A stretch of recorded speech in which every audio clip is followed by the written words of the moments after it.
game going? So far, so far it's tied Okay. 1-1.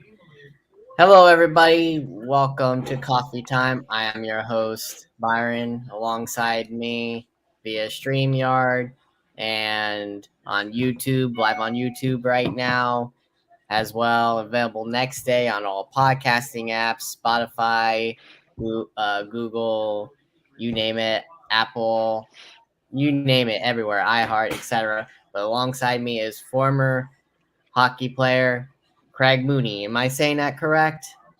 Long U, Muni, but close. Close enough. Darn, I was so close. So let's get started right away. Obviously, you talked about the Maple Leafs. I believe, if my memory serves me correct, that was one of your teams you played for. So let's get Yeah, started. way back. Let's get started with them. What's been their problem? They got all these good players, but they can't do nothing in the playoffs. They seem to always lose before they get to the Tampa Bay Lightning, which is their main rivals. What's going on? What do they need to do to get to the Stanley Cup and win it? Well, I think not only the Maple Leafs, but all all teams, all championship teams, you can't have the same caliber, same types of players. You have to have some depth. You have to have a little bit more balance. They're top heavy. If those guys aren't producing or they're getting shut down, you need someone else to start chipping in. So it seems in the past they've needed to add some defense depth and solidify the goaltending. So they seem to be a lot closer to it this year. Um, Also depends on injuries. If you got to be fortunate and not have some major injuries, which they ran into last year with Tavares. So you played for 7 different teams along your career. Is there one stop that you played for the longest that you enjoyed playing for the most? I enjoyed all the teams I played for and the cities I played in. Obviously, Toronto was great. I started my career there. I was drafted by the Maple Leafs. Unfortunately, it never really worked out or panned out for me. Ended up playing mostly in the minors with minimal NHL games there, and then spent the next 7 years in Edmonton with the Oilers, and started playing full time in the NHL and turned my career around, and was fortunate to win 3 Stanley Cups in the 7 years in Edmonton. The last season was nice. I was down in Dallas. So it was the first time I got a chance to play in a warm climate, which was a nice change of scenery from the what the norm was. Yeah, it was because you played. Go figure, you played all North teams, and Dallas was Yeah, the only South team. Like, what I was think the that? furthest south I went, yeah, furthest Yeah. south I went was Pittsburgh. Prior to that, I Now think. I know they were all indoor arenas, but still, regardless, I'm sure it was nice to play in play for a team that's down in the South, right? Yeah, it's just a different atmosphere. It's like when springtime comes in the NHL and you get that smell and feel of playoff hockey around the corner. Dallas kind of felt like that all year round, only because you always had that kind of nice climate. You didn't have to battle the snow and the elements like you would all winter long up north. So you kind of had that spring feel and in the wintertime and a little bit warmer climates and kind of had that feel all the time. Now you were drafted 25th overall by the Maple Leafs in 1980. Uh, did you know exactly where you were going to go in the draft? Did you think you were going to go higher or lower? Did you know exactly where you were going to go? How did that process go about? Funny you should ask that one. So I wasn't sure back then. The draft was always in the Montreal Forum. Um, Hmm. so I wasn't sure if I was even going to attend. So my first year junior, um, they they just changed the draft in 1979 to start drafting 19-year-olds, and they went and did 6 rounds. Mm-hmm. So the following year was my first year junior when I was 18, and everyone assumed that's what the draft was going to be, starting with drafting 19 and 20-year-olds. And then halfway through the year, they dropped the draft age to 18. So our draft year in 1980 was the first year of drafting 18-year-olds. So halfway through the year, the scouts and the agents were all coming out and had to start watching us and ranking us and try to recruit us for the agents. So at the time, my agent said that Philadelphia had the 21st pick, which was the last pick of the first round. There was only 21 teams at the time. Mm-hmm. And he was told that if I was available, the Flyers would take me with their first pick. Mm-hmm. So we finally agreed we'd go to the forum for the draft. And then when Philadelphia gets up for that pick, they get up to the podium. They thank the Montreal Canadiens and the city of Montreal, and they proceed by saying that proud to select from the Kingston Canadiens, which was my junior team, defenseman, my position, and then they announce Mike Stothers, my teammate from Kingston. So I'm partway getting up. I'm on my way up to get down to the floor, and all of a sudden I hear Mike's name, and I fall back in my seat and kind of went into a daze. It's like, who did they say? What happened? I thought that was where I was supposed to go. Mm-hmm. So 4 picks later, the Leafs got up to the podium, picked me. I didn't even hear my name picked. My parents are all excited, jumping up and down and nudging me to go down to the floor. So were you actually invited to the draft, or? You don't really need an invite. You can go. Typically, it's the players that are going to go in the draft in the first day. Nobody likes to sit round, there. Yeah. And back then, I think they might have had 10 rounds, 12 rounds, I think, back then. So if you're not drafted high, most of the time the kids don't go. I think it's even today's the same. If you're not drafted in the first, I think they do round 1 and day 1, and then they do round 2 and 3 and the next day. So if you're not drafted usually pretty high, that most of the time the players don't go. Like you said, before you got drafted, you started playing hockey, 75 Quebec International Pee Wee Hockey tournament. What was that experience like to get you ready to play college, or before you got drafted? What was that experience like? Well, that Pee Wee tournament still goes on today. So it's for basically 11 and 12-year-olds you play in the Quebec Coliseum, which was the home of the Nordiques at the time. Mm-hmm. And it was very, very exciting. You're a 12-year-old kid and you skate onto an NHL ice arena, and the arena was jam-packed. It was full to the house. So it was kind of like an early vision of what an NHL arena full of fans was like, but you're 12 years old just going out there to play your game. So it was a great tournament. They had teams from all over the country. I don't think they had overseas teams at the time, which they do now, but you had teams from all over North America. So it was the biggest tournament at the time, and I believe it still is for a 12-year-old. Now, it says here, primarily you are known as a defensive specialist, open ice hitter, penalty killer, and shot blocker. Did you know you were knowing all those when you were playing? Not really as a kid. I think you kind of start finding your niche a little bit more as you get older. As when you're playing as a kid, you just kind of went out and played and did what you naturally would do, and no one kind of talked about your game being this or being that. When I started playing junior hockey, I started becoming probably more physical than I did when I was playing minor hockey.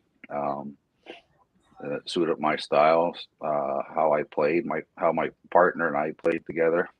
Rick Wilson was my partner in Kingston, and we used to try to urge the players coming down on us to come across the middle of the ice by taking away the boards and then force them through the middle. And then once we forced the guy through the middle,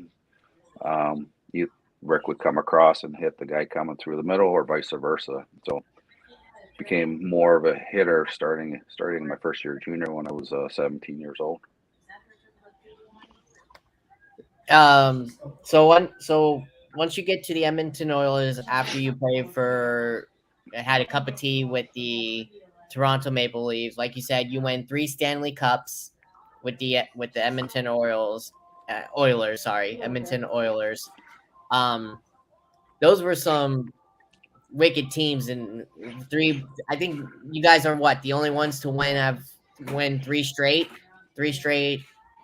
Stanley Cups in a row.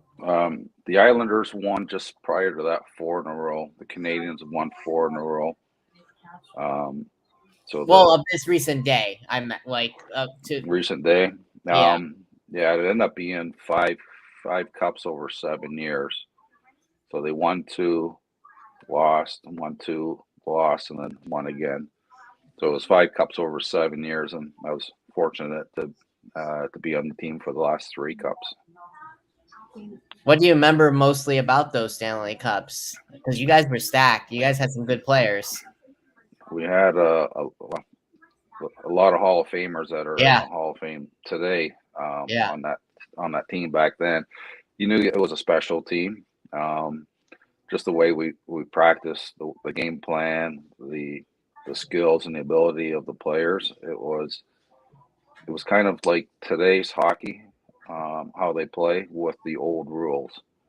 So it was more of a high flying team, open ice skating, move the puck quick, and again, as good as that team was, you had great goaltending in Grant Fuhrer, Bill Ranford, and then you had role players, guys who were playing the 3rd and 4th line, and you had defensemen who we all couldn't be Paul Coffey, so we all had to know what our job was, know what our role was, and do it to the best of your ability. And now that's really where I learned a lot about winning and what it takes to put a Stanley Cup team together, and that's what's lacking in a lot of those teams who have the same type of players. In order to go back to back to back, that's pretty hard to do. Did you guys manage to keep most of your players from those teams, or did you have to lose some via free agency or trade? No, the team always kind of turned over a little bit. The core stayed together for the most part, and Glenn Sather always said he would never let the Oilers become what the Islanders were. They won their 4 Stanley Cups, and they kept the team together forever. Mm-hmm. So they kind of grew up together, but they also aged together. So they climbed to the top, but then they fell hard, and the Islanders were I guess struggling for many years after that because of that situation. So Slats, he always said he'll never let the Oilers do the same. So you kind of knew every time you won the following year, not everybody in that team was going to be there. There was going to be a couple of changes. You just kind of did your job and hope you were part of the core that was going to be staying for the long haul. And I was fortunate enough that I was one of them.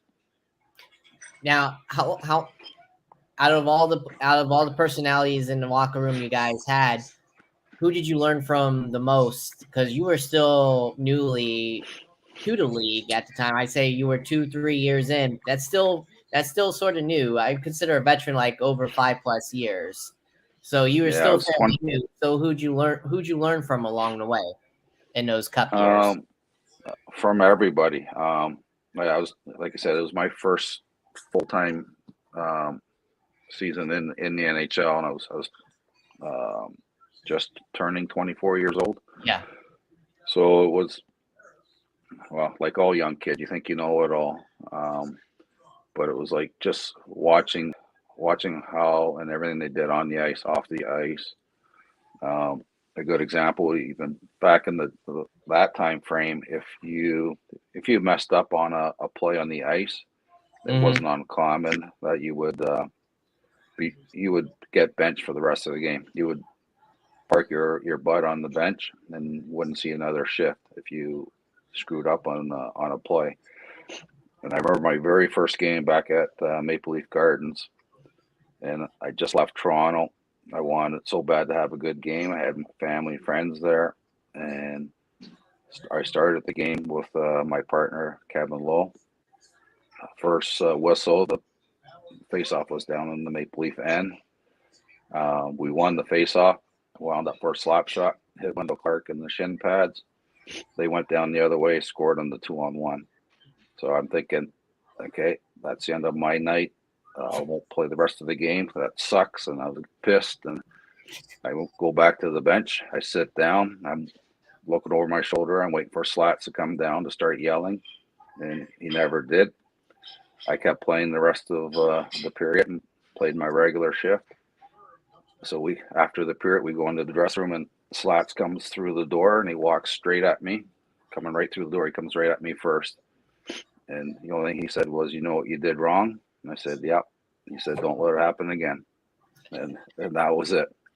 So it was kind of an eye-opening experience on how they treated the players, and just the expectations that you have a job, you have a role, and do it. Because if you don't do it, you're not going to be there very long. Right. Now, you played in the era that the Great One was just being called up late 80s, 90s. He played along in your era. Did you know, and you played even against him as well.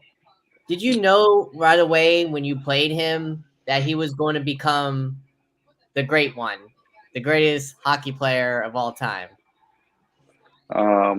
Well, you didn't know how great he was going to be even prior to when I got there, which was 86, 87. He was already putting up some big numbers, as the whole team was. So you didn't, when you saw him play daily and then saw him practice daily, you knew how good he is, how good he's going to be and continue to be. And that's why even today, to me, the great players in the game today, 10 years ago, 30 years ago, the great players make the other players around them better. Mm-hmm. And they talk about a franchise player, or this player is the first one to come around in a decade. If they can't make the other players on the team better or bring their game up, then they're not that type of player. They're not that generational player. They're not that player that'll go down in the history books. And Wayne was that kind of player. And you see some of them in today's game, and those are the players that are the greatest players in the game. How vicious of a player was he on the ice when you played against him? Was he vicious on the ice? Oh no, Wayne wasn't. Wayne was more soft, mellow on and off the ice. His main thing would be he would be on a rush. He would gain the blue line, and he would kind of circle back and create space between the defenseman and him, and then find open ice and then dish it off. Or if he was behind the net, same thing. He would use the net for protection. So you can't just go at him right away. You'd have to kind of pick up the guys coming in behind you who was trying to pass to. Good story about Wayne. Again, I was a defensive defenseman. Mm-hmm. So if I got up on a rush, normally you go to the top of the circles, Mm-hmm. and if you don't get the puck, you circle back to your position and on the point at the blue line. Wayne was the only player I played with in the 16 years I played pro where I didn't circle back. If he had the puck, I would go to the net, keep my stick on the ice, and I couldn't see him through the crowd anymore. But somehow, some way, he got the puck through everybody, and it was on your stick. It was like unbelievable how he could do that. So he was the only player where I would just keep going to the post, and then I would circle back. If it was someone else that had the puck, I'd go to a certain spot. If I don't get it, then I circle back. But it was so different than everybody else.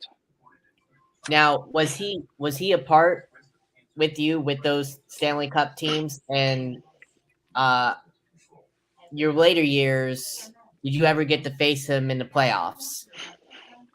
Yes, yes to both. So when I went out there, I went out there 86, 87. Wayne was there for that cup. He was there for the next cup, the 88, 86, 87, 87, 88. So he was there for those last two. Mm-hmm. Mm-hmm. And then that following year was the year he got traded to LA. So actually, by chance, it ended up being the '89 playoffs. We ended up facing LA in the first round of the playoffs, and we ended up playing Game 7 was in LA. We ended up eventually losing that game and losing the series to LA. And then the next year in 1990, we played LA again in the playoffs in the second round. We beat them in that playoffs and ended up winning the cup that year. So the last cup, 1990, was the team's or the organization's last cup, and Wayne was gone there, and Mark Messier was our captain at the time. Now, you played defenseman, obviously. How difficult would you say is it to play your position? Is it just as difficult as playing goalie? Because I know goalie is, to me, the toughest because you guys shoot the puck at about close to, I want to say, between 70 to 100 miles, maybe more, whoever knows. The goalie, so they have, even though they have protection, that's the toughest position to play on hockey because you're dealing with all that. You're dealing with all that. How tough is your position as a defenseman? Like you said, the goalie's a tough one. The forwards are the easiest position because if the forwards screw up, they got the defenseman behind them to back them up. If the defenseman screws up, you got the goalie to bail you out. Goalie screws up, the red light is on, and he's not in the league very long if he can't make the saves. So I think it kind of goes from that progression. But I think as a defenseman and a young defenseman, it does take time. I think it's probably easier to go for as a forward at a young age and make the transition than defense. Most of the forwards, they're especially in today's game, they're very very skilled and fast, and they're kind of trained to score goals. Where not all defensemen are like that. Mm-hmm. You still see the throwbacks in today's game that are defensive defensemen, but so you have to be able to read the plays in front of you a little bit more, understand the game, understand the situation. That's why I think you see a lot of good coaches or analysts that do the play-by-play for the hockey games today. A lot of them are goalies or defensemen. Yeah, speaking of, since you just said that, that leads me. I was going to ask you this question later, but like you said, you just brought it up. Most defensemen are announcers. Now, I obviously see you were a coach. I don't know if you're still that, but would you ever want to get into broadcasting, or was that never a thing that you wanted to get into? Broadcasting wasn't something that really interests me. I love the game, watch the game, and break down the game, but um, I was never really had the gift of the gab, and I was more always an introvert. Hockey was kind of what brought me out of my shell and um, got me to be less of an introvert and be able to be easy to talk to people in public settings. So the broadcasting part, it was interesting to do the color and that on different occasions. I've done a couple different things, but it was not something I was really more interested in. After my career ended, I ended up getting into pro scouting, and did that for 5 years, and I like that side of it more, the management side of things. Coaching would have been something again I would have been interested in doing, except for the problem with that point in time. After 16 years of playing and traveling, you basically are starting all over. You have to go to where the job is, try to work your way up again, and I wasn't really prepared to start doing that again. Now, I'm going to sound dumb here because I kind of am when it comes to this. I've been a hockey fan a very long time, and I still don't understand this stat. But from what I'm seeing, you led the league 3 times in plus minus. Can you please tell me, because I now feel dumb because I am dumb when it comes to this, obviously. What is plus and minus? I didn't think they were even, you could lead in something like that. Well, I don't get how they Uh, define that. What is that? well, a lot of people will say that stat's a useless stat. Um, and usually the ones that say that is because they're a minus player. But a lot of times if you could be just stepping onto the ice and the other team scores and you get a minus, but it also works the other way where you could just be stepping on the ice and your team scores, you got a plus. Mm-hmm. So for me, it was a gauge because again, being a defensive defenseman, so a plus minus stat basically is if you're on the ice for when your team scores, you get a plus. Mm-hmm. If you score a goal while you're shorthanded, you get a plus. If you are on the ice and the other team scores, you get a minus. Um, but if the other team scores a power play goal, it's not a minus, so it's just even strength. Um, so being a defensive defenseman and my job with Kevin Lowe at the time was to shut down the other team's top players, to shut down the Gretzky's and the Lemieux and the Isermans and Brett Halls and Adam Oltz and all those guys. So it kind of gave me a bit of a, I guess, a view of how not only on a game to game basis how I was doing if I ended up being a plus or a minus that game, Mm-hmm. but overall for the season on how I was doing or how I was performing my job. So I don't know if the organization looked at it that way or in any way for that matter. But I use it just as a gauge for see how I thought I might be playing at the time. Now, like you said, you played alongside and against greats. I honestly, since I'm a '90s kid, that's how I started watching it. That was the era of hockey. Yeah, I still watch to this day, but that was the era of hockey for me. Like you said, Lemieux, Gretzky, uh, you name it, Jagger. Iserman, etc. You Yeah. had all those greats. Now, you played against them and alongside one of them. I got to ask you, is there any players in today's game that could reach guys like them? Well, obviously, there's some really good players in the league today and perform on a daily basis. Whether you take Austin Matthews, Connor McDavid, um, uh, McKinnon in Colorado. So I guess it's hard to compare today's player to yesterday's players, given um, I guess partly the rule changes and how they Right, are the right. how how the game is played, how the training is. Um, so it's hard to compare even like the Gretzky. It'd be hard to compare him to Gordie Howe, who was his hero, and what Right. Gordie did back in his era. Um, so it's a difficult thing to really say who was better or what era was better because they were all good. They were all great at the time of when it was happening and the players were performing. Now, I briefly got into it. Uh, I said you were you were a coach and you on June 25th, 2016. You were named Buffalo Bouts head Oh, the coach. Buttes, Yes, sorry, the women's yes, pro hockey team here in Buffalo.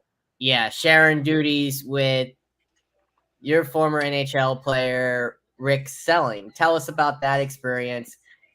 And is that what you want? Is that what you want to do still, or are you done with the coaching now? You got that cup of tea and was like, oh, I don't want to do it no more. Yeah, Rick did it the very first year that the Buffalo Buttes were in existence of the NWHL, and Mm-hmm. then he was talking to me throughout the summer, trying to convince me to come over and help him out on the defensive side of things for the players. Mm-hmm. And I got to know Rick pretty good over the years here in the summers in Buffalo and doing alumni things here. So and we coached together with our kids playing minor hockey. So we Mm-hmm. had a kind of knew what both of us did and offered to in the coaching side of things. So I agreed to do it. Um, First year that we coached together, we won the championship against heavily stacked Boston. Tina had many of the U.S. Olympians on the team at the time, Mm-hmm. and then we did it for a couple more years. And every year we did it, we went to the finals, and but we were only able to win that first year, but we took the team to the championship game all 3 seasons, and then we were let go, and we haven't looked back at it. Would you ever want to get back in it though? If it was the right situation and the right offer, for me, it was good to do it and the right time to do it. The Mm-hmm. season wasn't very long. They don't play many games. Practice wasn't every day. I have a full-time job here in Buffalo, so it didn't take away from that. So it made it a lot easier to be able to do both. If it was more of a coaching of guys team, no matter what the league was, it'd be more of a full-time situation. So that would have to be dependent on what the situation was and where it was and what the circumstances would be. Now, honestly, yeah, the team you just said you coach for was in the women's hockey league. Now, there's Yeah. only been one woman to play in the NHL. Do you think there'll be more to come to play in the NHL? That's a good question. I don't know if I'll see it in my lifetime. I wouldn't be surprised if it were to happen. Mhm. Obviously, I think for the females to play in the NHL, you have to take the hitting and the fighting out.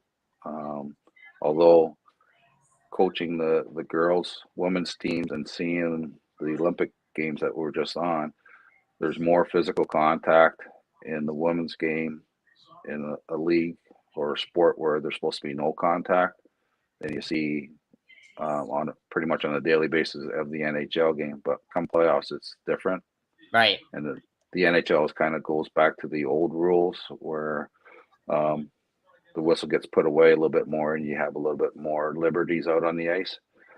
So to me, that'd be the hardest thing. If it became a physical thing, only because of the sheer nature of the size of the players, the guys versus the women, and even coaching the Buttes team, we would play some exhibition games against some of the boys teams around here, and to make it a little bit equal, or the boys teams were much younger, just because of the physical aspect of it and the speed of the skating. Mm-hmm. And I know the Canadian women's Olympic team, they do the same thing for part of their tune-up. They play, I believe it's the midget boys team, some of the best teams in Canada as competition. So it's just that physical nature and the speed between the two. So it'll be interesting to see how the whole thing evolves over time here. Now, I'm going to ask you about your other stops that you went in. Um, your time with the Chicago Blackhawks after you left the Edmonton Oilers. How was that? How was your time there with them? It was, I guess, it was a brief one. Um, at the time of the trade when it happened, I didn't report right away. I had a contract situation going on there before I reported that I wanted Mhm. resolved. Um, but I loved my time in Chicago. Chicago is one of the best cities to play in. Mhm. The old Chicago Stadium, whether you're the home team or the away team, was probably to me the best arena to play in throughout the league. And if Mhm. you talk to any player who was fortunate enough to play in the old Chicago Stadium, they'll tell you probably the same thing. Mhm. Um, you could be standing on the blue line for the national anthem, and once it starts going and the crowd starts going, you can't even hear yourself think. You can't even talk to the guy beside you because you can't hear each other. That's just how loud and electric the stadium got, and um, you pretty much have to be brain dead if you couldn't get up for a game in Chicago. So fans loved the game there. They loved their sports, no matter what sport it was. So it was a good experience. It was a short experience, so I had my reasons for not wanting to stay there. Mhm. But I did enjoy my time there. And now your next stop, Buffalo Sabres. What about them and that experience? Because now you said you're also a part of the alumni there as well. So how was that whole experience? It was great. So John Muckler at the time, who was one of my coaches with the Edmonton Oilers was with the Buffalo Sabres at the time. So he was the one that brought me into Buffalo with a couple other former Oilers that came to Buffalo as well. So we had some good teams over time here. The city was great. The old Buffalo Auditorium was very similar to the Chicago Stadium. And the fans here in Buffalo are very passionate about their sports teams and still are today. So it was a great place to play. I played in basically the next 3 years was in Buffalo. And then when I retired, I came back to the Buffalo area to retire and live after. Now they just recently brought this team back too, the Winnipeg Jets. Tell me about that experience and coming back to a Canadian team that you spent your first years with. Yeah, What was that yeah. experience? It was kind of weird going to Winnipeg only because being in Edmonton for 7 years, Winnipeg was always in our division. Yeah, So it was a team. It was a team that you saw quite frequently in the playoffs, and most of the guys on that team you knew from battling against them. Yep. But again, it's like I was very lucky, very fortunate to go to cities who loved their hockey, and Winnipeg was no different. When they had the playoffs and they had the whiteout where everybody wore the white, it was the last season in Winnipeg that year too. The next year, it was already known that they're going to be moving to Phoenix. Yeah. So, as much as you loved the fans and them supporting it, you also felt for them because you also knew they were going to be losing their team the following year. But there were a lot of great players on that team as well. So I enjoyed my time in Winnipeg as well. And the Pittsburgh Penguins, where you got to play with Mario Lemieux. How about that? How about that experience? Yeah, that team was that was a good team too. You know, there was a lot of Hall of Famers on that team, from Mario to Jagger to Ron Francis. Yep. Zubov. Yager, yep, I forgot about him. Yeah. Yeah, Barrasso, Nedved, Joey Mullen. So it was a really good team. Pittsburgh reminded me a lot of Buffalo. The city kind of resemble each other a little bit, other than Pittsburgh, probably a little bit more hilly. But very blue collar, hardworking people, hardworking fans who are passionate and love their sport and love their team. So that year actually happened to be Mario's last year he was playing. Yeah, he was retiring too that year because of the cancer situation. Yeah. So that was basically his well, at the time it was his last year, his farewell season before he ended up coming back again. And then your final season that you retired with the Dallas Stars, Mike Modano, he was one of my favorite hockey players. You got to be alongside him. How was he? How did he rank amongst the guys you went were teammates with, like Gretzky and Lemieux? Yeah, Mike was as good as anybody. He had that speed and skill, kind of combination of everything. And that team was probably the closest I've seen to the teams that I would compare it to the Oiler teams on how close that team was. That they would go to war for each other. They would battle anybody for each other. They had each other's backs, and just the way the team was, the dressing room was, the off ice was, it was as close of a team that I would say was on par to what the situation was in Edmonton. So my last year was in Dallas there. So after I retired, they actually won it the following season. So hopefully it wasn't just me that caused them to lose it, but but if I won another cup, I would have had to have another kid to give the ring to eventually. Now, going into your final year, did you know it was going to be a final year playing? Did you know you want to retire right away, or did you want to play after that year? On a personal level, it was probably my hardest season, only because I knew I was being brought in for depth. So I was 36 years old at the time. I ended up playing probably half of the games. And then when I played, it was probably more the fifth, sixth pairing or defense. Mhm. So for me, it was personally the hardest time of my career because of the lack of playing in ice time. Where prior to all those years, you were playing in the top four. You had a role of shutting somebody down, killing penalties, and you're getting up there in age, 36 as a hockey player. Your body starts getting beat up, and I Right. played with two knee braces for most of my career, so my knees are starting to take a beating. But when you played, you're out there and you're skating, and your body, your knees stay warm. When you're sitting and not playing, your body gets cold, your knees get cold, and then all of a sudden they tap you on the shoulder and tell you, say you're up next, and now you got to try and get your knees moving and going again. It's like try pass me the WD 40 to put on my knee braces on my knees so I can start skating again.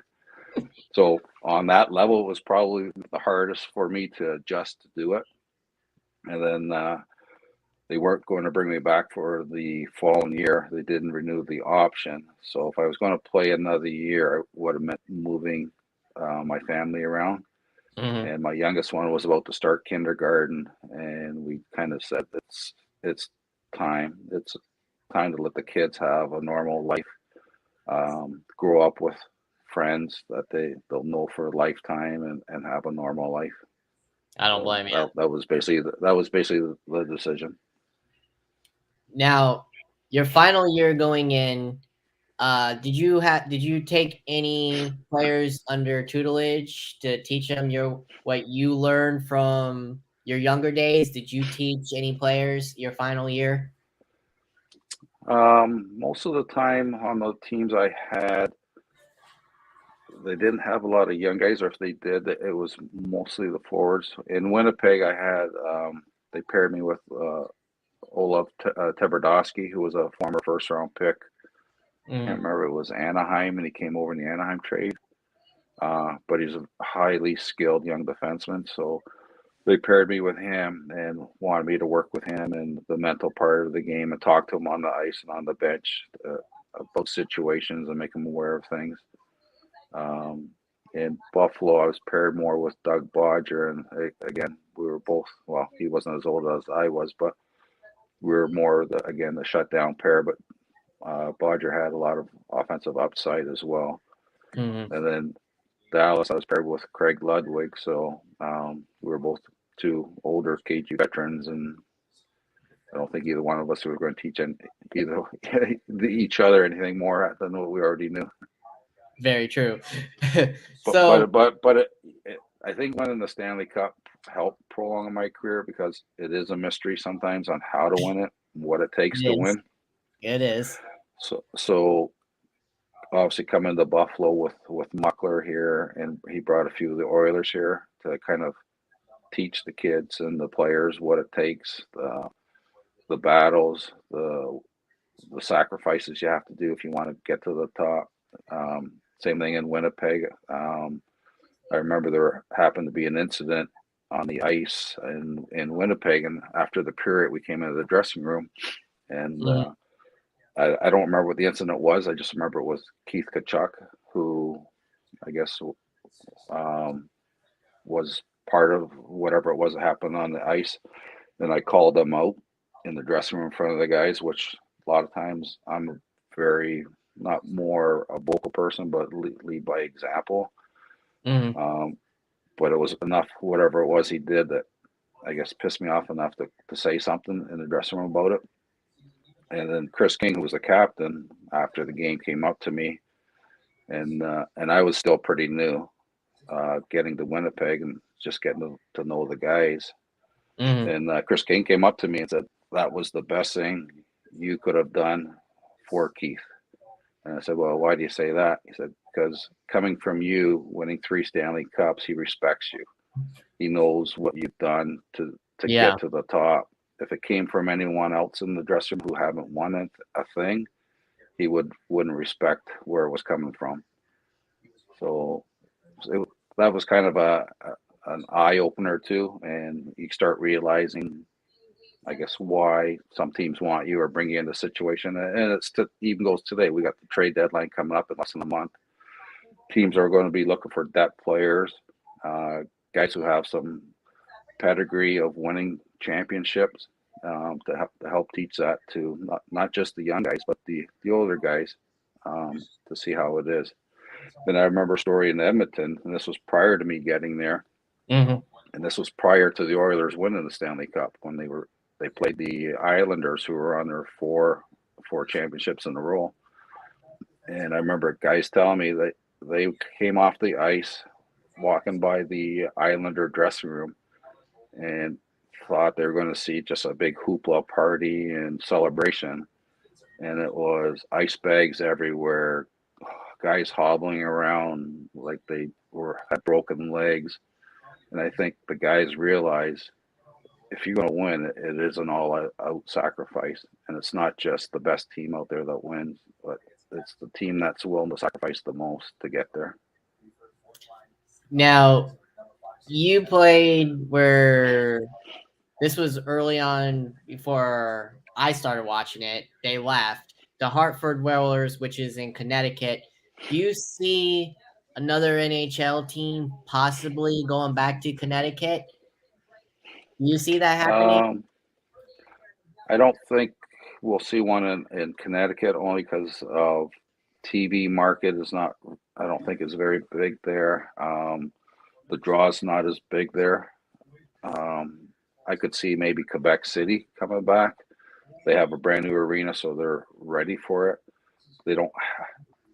The game today is very corporate, as you even see with the Leafs in Toronto, with the suites, and that's where the money is, and the sponsorships are. So that's what the NHL and all sports cater to now.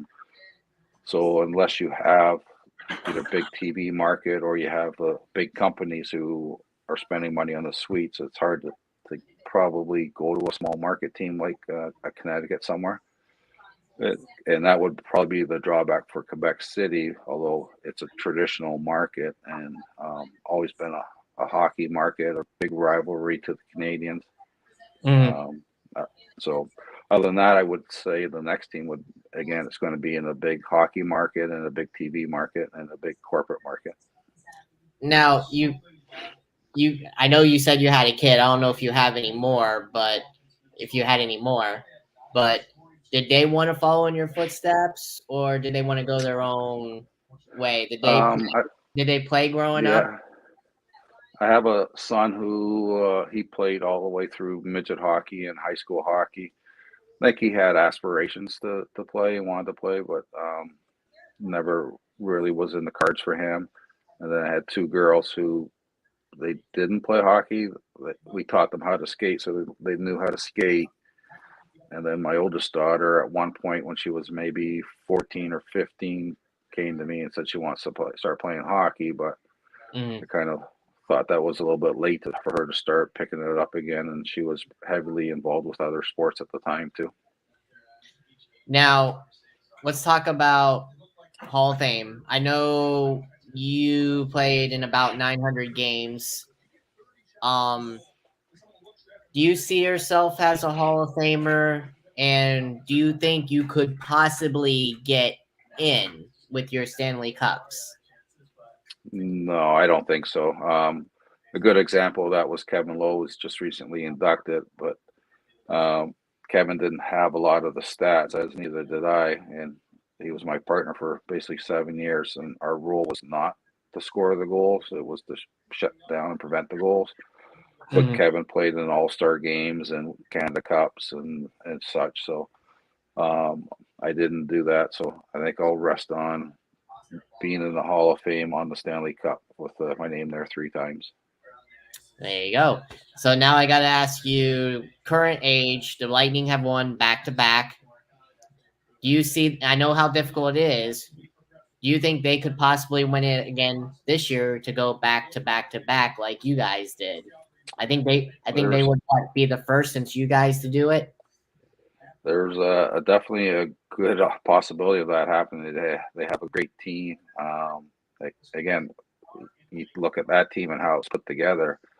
and they actually had to lose that one series a few years back to Columbus. I think that was an eye opener, and a really It was good team really a really embarrassing. good team has to go through, yeah, well, a really good team like that though has to go through controversy and lose and and then look at themselves and ask why we lost or what could we have done differently. Hmm. And they started changing. They brought in more role players, more depth players. They made that third line a good line. They had better fourth line. So, they solidified their defense instead of just having a couple good guys. They had more depth there. And then now they've gone on to win 2 cups. So they position themselves to probably win a third. They're probably a little bit weaker on their depth this year, losing some of those players. So it wouldn't surprise me if they make a couple moves come the trade deadline to fill in that void. But you have that whole division with the Panthers and the Hurricanes that you got a 1, 2, 3 punch right there. It's anybody's guess who's going to come out of that war come playoff time too. Now, two-part question. You were a defenseman. How many fights did you get in? And if you did get in any fights, did you win any of them? I can't remember. I can't remember how many or the results of them, but I was not a typical normal fighter. Hmm. Again, everyone had a job and a role. So other players on our team had that job, like Dave Semenko, Marty McSorley, Kevin McClellan, Jeff Bukaboom, Kelly Bookberger. So it's not something that I had to do. You would do it from time to time because you were you were confronted or had to do it, but it wasn't something that was my job to go out and do it on a daily basis. Nor would it be a job that you would want to do. There's always somebody younger and tougher coming in and wants to prove that they want to do it. And the only way to lose that job is basically lose a couple fights. Now, I want to ask you this now. Hold on. I kind of lost my train of thought there for a second. It's coming to me. Yep. Um, oh, yes, there it is. Now it's on the top of my head. Out of all the places you played for, I know you played in so many different divisions along the way, your career. What would you say was the most roughest and toughest division you played in? I think the West was always looked at as a speed game, skilled game, wide open game, where the East was always looked at as a grind out game, a bump and grind game, a hitting game. So like I said, I did play in both, and it's somewhat true, but I think it depends on the arenas and Mhm. where you played. Like if you take the Boston Gardens, the Buffalo Auditorium, the Chicago Stadium, some of these small ones, the teams were built to play in the small arenas. Where now the arenas are all basically the same. They're all cookie cutters. Um, the new arenas are beautiful, but unfortunately, I think they've taken the fans out of the game. Mhm. Instead of being on top of the ice where you can hear them and feel the energy, everything is spread out and up. So it's kind of further away. So you feel it, but not the same as you did when you played in those old arenas. Now, final question before I let you go. It's a two-part question. You were a coach, as we talked about earlier. If you were still coaching to this day, what would you tell young kids or whoever you were coaching, like the girls or whatever, or minors, whatever? What would you tell them to get to where they want to be, which is the ultimate goal of being in the National Hockey League? And the second part is define your career in one word. That's probably tough. Well, I guess advice for young kids. I've always, even as a coach, even if I was coaching my kids' teams, whether it was hockey or one of the other sports, I've always believed in hard work. That I would take a team of hard workers over a team of skill players, and um, if you, and I say that only because growing up, I would say I would be say in the top 5 players of my team as a kid growing up, and everyone would say this little Johnny, he's going to be the next Wayne Gretzky. He's got NHL written all over him. Mm-hmm. But as time goes on, skilled players who don't work hard don't progress. Mm-hmm. Players who have less talent but work hard get better. And at a certain point in time, as the kids are growing up, the kid who has a work ethic and knows what it takes to get to that next level will pass the skilled kid who doesn't work hard. As you get older, everybody skates the same speed now. Right. So I've always been a big proponent of working hard, and you'll have success. And there's many reasons to lose a hockey game, but getting outworked by your opponent is never one of them. Right. That should never be a reason. So I've always been passing that message along to anybody who would want to hear it. And the second thing is enjoy the game and play the game for you. You can't play it for mom or dad or Right. your uncle or your aunt. You, as a player, you have to really enjoy it and want to be there and want to do it. Eventually, if you're doing it for somebody else, you're going to quit. You're going to not want to do it anymore. You're not going to have fun anymore. Right. And be a kid, have fun, and do it. If you're good enough nowadays, you're going to get spotted. Someone's going to see you. And I'm a big believer in multiple sports. Don't just Right. concentrate on hockey. You can as you get older, but when you're 8, 9, 10, 11 years old, be a kid and play the other sports because it will help you with your hand-eye coordination or your foot speed, doing other things than just the hockey as well. And the And other, get an education. Get an education. and the other part There's of the not a question. lot of players. And the The other part. one word. Yep. Lucky. How's that? There you go. I couldn't have Or said. fortunate. Lucky or fortunate. There you go. Couldn't have said it any better. I do appreciate your time. It was fun. I'll send you the episode as soon as we are done. Sounds That good. way that way you can repost it on your pages as well.